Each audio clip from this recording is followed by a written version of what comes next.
From an airbase in Bahrain, we hitch a ride aboard a US Navy Black Hawk, heading out over the kingdom's vast man-made islands into the Arabian Gulf.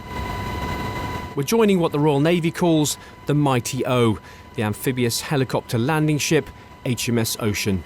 With no American aircraft carrier in the region, she's been given the job of leading Combined Task Force 50, a large battle group of US Navy ships, one of several that patrol this vital waterway. For 3 days, CTF 50 is being joined by ships from France and Australia as they take part in Exercise Unified Trident. Well, Unified Trident is really the culmination of this period of command of Combined Task Force 50 for the Royal Navy. The first time a Royal Navy officer has commanded a US Combined Task Force in the Middle East.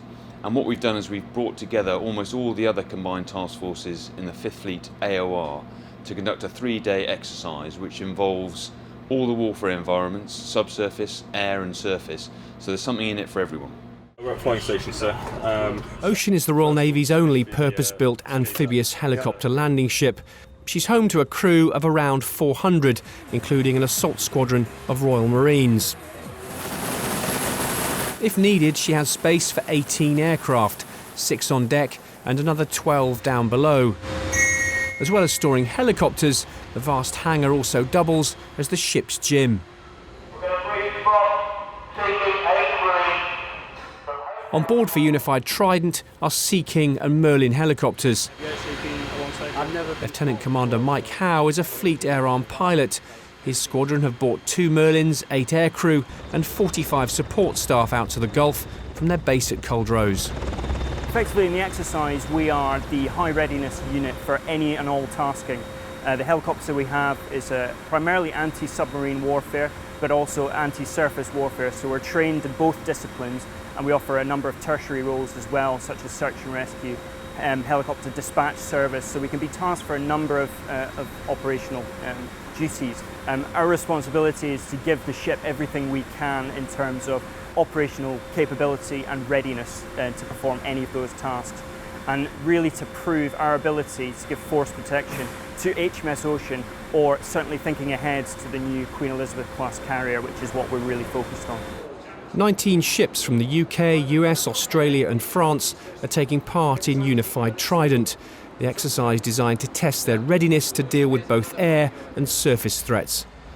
This stretch of water is one of the busiest and most important on the planet. 50% of the world's oil comes from the states that border the Gulf. It's also seen its fair share of international tension, and one country that will be watching this exercise very closely is Iran.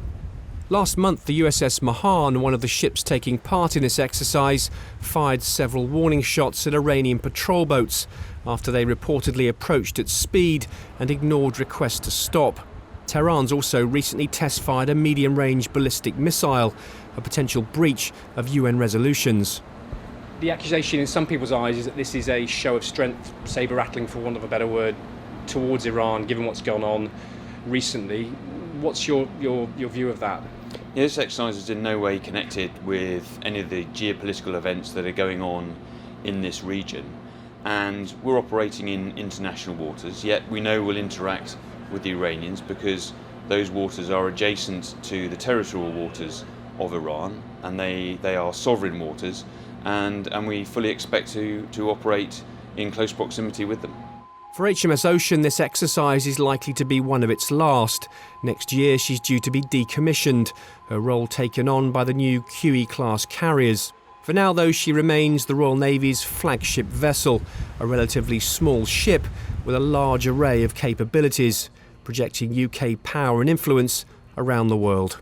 Simon Newton, Forces News, aboard HMS Ocean in the Gulf.